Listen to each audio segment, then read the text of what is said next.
Qué alegría que estén con nosotros en esta entrega del cafecito de hoy. Siempre, para nosotros es un gran honor recibirlos y que nos reciban ustedes a través de sus pantallas. Hoy con invitados de lujo como siempre, pero con conversaciones tan atinadas ante la cercanía y la conmemoración de todo lo que tiene que ver con el trabajo en la República Dominicana y a nivel mundial. Hablamos sobre esos retos que todavía nos hacen falta lograr en nuestro país. Para esto tenemos un experto que nos ha acompañado en ocasiones anteriores, pero que hoy, y como siempre, nos habla de manera muy clara del tema laboral en la República Dominicana. Tenemos a Jerónimo Gómez con nosotros. Gracias por estar aquí en el cafecito.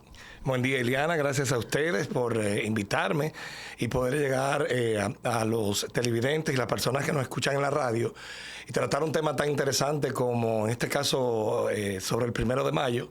Así y otros temas laborales que pudimos en otras entregas discutir. Claro que sí. Y sabes qué, Jerónimo, quiero aprovecharte porque Jerónimo es un experto laboralista y estás en el día a día sobre estos retos que todavía nos faltan por lograr en la República Dominicana. Siempre se vuelve tema de campaña el mismo tema laboral y de estas mejoras necesarias a nuestro código laboral, pero dentro de tu experiencia cotidiana, ¿cuál entiendes tú es ese reto principal sobre el que tenemos que poner atención tanto trabajadores como los empresarios dominicanos? Sí, bueno, el tema de la modificación del Código de Trabajo, como tú lo dices, se ha convertido en un tema político que entiendo yo que nadie quiere asumir ese reto, sobre todo en tiempos de campaña, donde sabemos que los trabajadores representan una masa electoral bastante fuerte. Fíjate, yo entiendo que en lugar de los nuevos tiempos adaptarse a una legislación que data desde el 1992, debiera ser lo contrario. Que esa legislación que se creó con una finalidad específica para esos tiempos debe de adaptarse a los nuevos tiempos. Ahora hay nuevas formas de trabajo, la regla es el trabajo informal, la excepción es el trabajo informal, entre otras cosas. Entonces, hay unos proyectos que tanto el sector empresarial como el sector sindical, de lo que representa a los trabajadores, han sometido para la modificación del código. Hay muchísimos temas, pudiéramos durar 5 horas hablando de cuáles son esos, pero básicamente, en resumen, sería adaptar a los nuevos tiempos, adaptar a la legislación un proyecto de un código nuevo que se adapte a los nuevos tiempos. ¿De qué manera se habla ahora de esta adaptación necesaria que se ha tenido que hacer o que se ha tenido por lo menos que evaluar en términos del teletrabajo? Este trabajo, todo este reto que la virtualidad nos ha traído, pero sobre todo porque tienen que haber criterios uniformes para todos en términos de medición, en términos de qué tan efectivo puede ser el trabajo aún desarrollándose fuera del espacio establecido para el mismo. ¿Entiendes tú que estamos encaminados a lograr criterios unificados para digamos que la formalización del teletrabajo en las empresas dominicanas? Definitivamente, el teletrabajo es una realidad. Cuando hace 20 años atrás se hablaba del teletrabajo como algo inusual, como un reto, hoy día es una realidad. Y sí, bueno, a través del tiempo, pues se estará creando una infraestructura jurídica. Cuando los casos se sometan ante los tribunales, habrá quizás una jurisprudencia ya constante.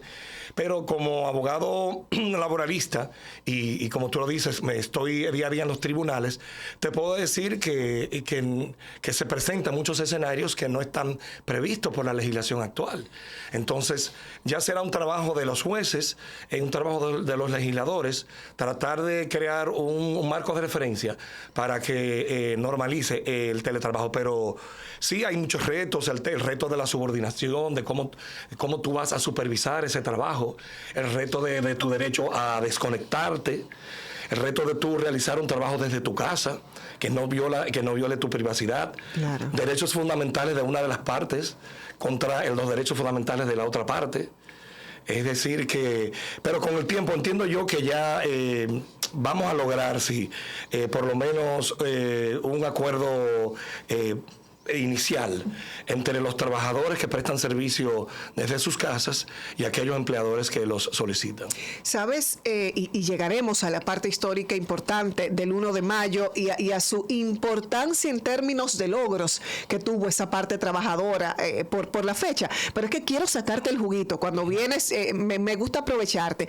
Y ocurre con el tema de la modificación al Código de Trabajo algo muy similar a lo que ocurre con el Código Procesal, por ejemplo. El mismo tema de las 3 causales que han impedido de alguna manera una aprobación de este código, y en el caso del trabajo se toma como estandarte la cesantía y el peligro que pudiera tener el otorgamiento a la cesantía que por derecho el empleado tiene. ¿Es cierto que hay un riesgo latente en términos de la protección de la cesantía, o ha sido este discurso para impedir que se hagan otras modificaciones? Mira, yo lo veo como en el arte de la diplomacia, que tú pides 150% para quedarte con un 100. Sí, sí. Yo entiendo que así lo está haciendo el sector empresarial, que está todavía mencionando esa improbable posibilidad de disminuir o hacer desaparecer la cesantía. La cesantía, ni el preaviso, ni aquellos derechos que ya han sido reconocidos por ley a los trabajadores van a desaparecer. Cuando se creó la Ley de Seguridad Social, la Ley 87-01, muchas personas pensaban que iba a desaparecer la cesantía. Y no, lo que simplemente se prevé es que cuando tú llegues al momento a una edad de ser pensionado o por cualquier otra razón, en principio tú no tienes derecho a recibir tanto la cesantía que prevé el Código de Trabajo como la pensión que es otorgada por ese escenario, ya sea médico o de edad. Pero definitivamente yo lo que entiendo es que nos debemos de concentrar en otros temas, por ejemplo en el procedimiento que está previsto en el Código de Trabajo. Ahí hay un artículo que prevé la ejecutoriedad de una sentencia laboral en primer grado a partir del tercer día de su notificación, que ha provocado que muchas pequeñas y medianas y hasta grandes empresas hayan cerrado sus puertas por no poder continuar el procedimiento, apelar o llevarlo ante la Suprema Corte de Justicia, porque esa sentencia es ejecutoria y tiene que consignar el duplo para suspender esa ejecutoriedad. Wow. O sea, en esos temitas es que se tiene que concentrar ya cláusulas que están obsoletas, que hoy día no se aplican. Pero desaparición de la cesantía, bajo ninguna circunstancia. O sea que definitivamente es un tema que se lanza porque tiende a ser polémico, y en el desconocimiento de la mayoría de trabajadores pues sienten que puede correr el riesgo. Hay un tema también que siempre ha sido mencionado y que probablemente se debe a la obsolescencia de la aplicación de una ley creada en el 92 con realidades totalmente distintas. El mismo tema de que inmediatamente renuncias a un trabajo, pues renuncias a estos derechos de prestaciones laborales, y hay también empleadores que dicen, pero ¿por qué tengo yo que darle sus prestaciones a quien probablemente tengo que echar por alguna mala práctica dentro del trabajo? ¿Se contempla dentro de estas modificaciones que esta persona que fue honesta, que trabajó 20 años en una empresa y consigue otras oportunidades, pueda de alguna manera recibir, por lo menos de forma parcial, sus prestaciones? Óyeme, Iliana, qué pregunta más interesante tú has hecho, porque yo he entendido, ya después de 30 años de ejercicio en esta materia, que esa debiera ser la regla. Tú no debes de penalizar a una persona que por causas legítimas ha tenido que abandonar, por así llamarlo, su trabajo. Muchas veces tiene que vivirse fuera del país con su familia, otras veces por temas de salud. En fin, debiera de modificarse la ley o buscarle alguna solución salomónica a ese escenario, donde por lo menos se pudiera negociar una parte de la cesantía, así como se hace en los casos de la asistencia económica, y eso evitaría muchísimos conflictos laborales. Lamentablemente, con la legislación actual que tenemos, aquel que ejerce el desahucio, en este caso el trabajador, pierde el derecho al pago de sus prestaciones laborales, no así al pago de sus derechos adquiridos, entiéndase las vacaciones, salario de Navidad, participación de los beneficios. Pero yo sí conozco muchos empleadores que, independientemente y valga la publicidad, en mi oficina, la persona el empleado que quiera renunciar, yo le doy menos el preaviso. Claro. Pero yo le doy su cesantía. Pero queda justamente a criterio muy particular del empleador, del dueño de empresa, y pues lo que aspiramos todos en algún momento es que haya una institucionalidad que requiera este tipo de compromisos, pero como nos dices, no estamos todavía cerca de esa realidad. No, pero ¿qué pasa en la práctica, Eliane? Por eso te dije que era una pregunta interesante. En la práctica, el trabajador que no quiere renunciar a ese pago de prestaciones laborales, lo que hace es que dimite. Sí. Y yo le llamo a la mayoría, porque hay dimisiones que son legítimas. Yo le llamo que son renuncias disfrazadas. El empleador se asombra, pero porque esta persona, si estaba bien, ganaba buen salario, ¿por qué me dimite? Y es precisamente porque sabe que si renuncia pierde el pago de sus prestaciones laborales. Ya. Y ya para finalizar con ese tema, otros empleados se comportan de una manera tal que provocan que el empleador sea quien ejerza el desahucio en su contra. Exactamente. Te dejan de ir un día, bajan la producción, provocando que en lugar de renunciar, pues, como le llamamos en la práctica, los liquiden. O sea que la legislación vigente lo que hace es que perjudica a final de cuentas la empresa, porque justo ocurre eso. Yo escuchaba en una frase una vez que decía el empleado más peligroso es ese que te renuncia y se queda. Entonces, pero hablemos sobre el 1 de mayo y la importancia histórica que tiene esta fecha no solo para los trabajadores, para el empleador también. Cuéntanos sobre esta importancia. Sí, esa fecha, 1 de mayo, recordada hoy como el Día de los Trabajadores, pues tiene una historia súper interesante y unos orígenes que básicamente habría que remontarse a finales del siglo XIX, donde en una fábrica de Chicago, McCormick, no sé si tú te acuerdas de eso. Bueno, hoy día se conoce por los productos de especias que venden en los supermercados McCormick. Sí. Sí, pero en ese entonces era una fábrica de maquinarias agrícolas, como la John Deere. Entonces, un grupo de trabajadores de esa empresa reclamó, hicieron un reclamo general y mataron a muchos de ellos, procurando que le redujeran la jornada laboral. Trabajaban más de 16 horas al día, imagínate tú. Entonces ellos procuraban que le redujeran la jornada laboral a 8 horas.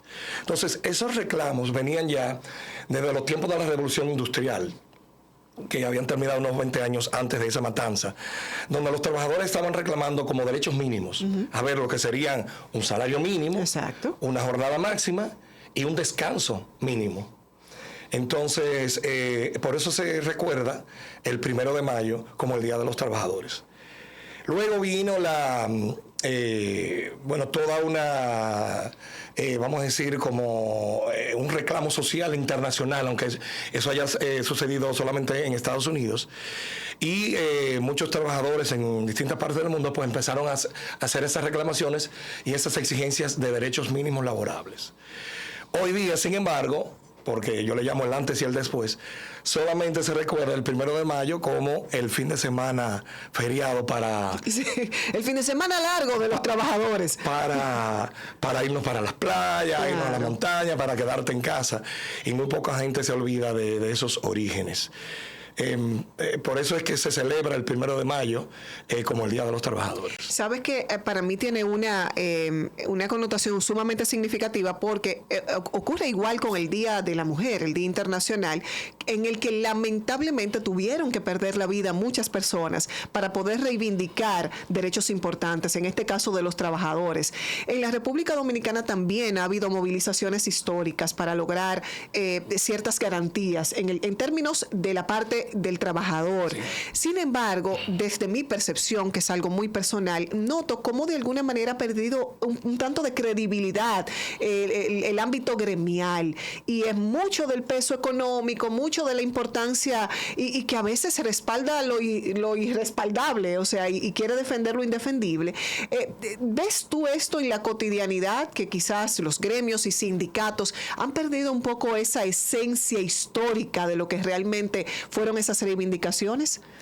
Definitivamente. Mira, te puedo decir que en mi experiencia, voy a tener que decir en qué año me gradué. Pero se graduó muy joven. Ha sido un niño genio que a eso de 12, 13 años ya estaba graduado. Ya te defendí. Puedes decir la fecha. Vamos a decir, a principios de los años 90, Okay. Ya yo estaba ejerciendo en esta materia y tuve la exclusiva oportunidad de trabajar en una oficina de abogados que se dedicaba a representar única y exclusivamente los intereses de los trabajadores. Okay. Ahí yo duré unos 5 años y en ese entonces estamos hablando que había muchas empresas de zona franca, que había muchos sindicatos vigentes, sobre todo dentro de zona franca, habían federaciones, confederaciones, lo que hoy es quizás Fenatrazona. Sí.